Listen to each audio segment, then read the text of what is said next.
विदर्भाची पंढरी म्हणून ओळखल्या जाणाऱ्या श्री संत गजानन महाराजांच्या पालखीचं दरवर्षीप्रमाणे याही वर्षी पंढरपूरकडे प्रस्थान झालेलं आहे।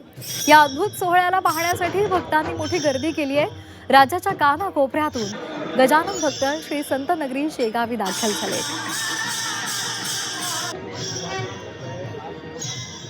तर या ठिकाणच्या भक्तिमय वातावरणाचा आढावा घेतलाय आमचे प्रतिनिधी मयूर निकम यांनी। पाहूया। आज आपण आहोत शेगावच्या गजानन महाराज संस्थानमध्ये। हा मंदिर परिसर आहे। तुम्ही माझ्या मागे पाहू शकता गजानन महाराज पालखी सोहळ्याच्या प्रस्थानानिमित्त इथे वारकऱ्यांचा अफाट जनसागर लोटलेला आहे। विठ्ठलाच्या नामघोषाने आणि गणगण गणात बोतेच्या गजराने संपूर्ण परिसर दुमदुमून गेला आहे। या पालखी सोहळ्याला राज्याच्या कानाकोपऱ्यातून भक्तांनी एकच गर्दी केलेली आहे।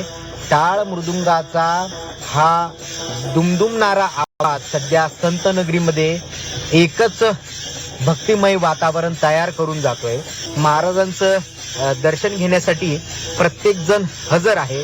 मंदिराचे जे कर्मचारी असतील, पुजारी असतील, या ठिकाणी महाराजांना वाटी लावत आहेत। पंढरीच्या दिशेने त्यांचं प्रस्थान होत आहे। या संपूर्ण भक्तिमय सोहळ्याचं चित्रीकरण करताना मी सुद्धा भारावून गेलेलो आहे।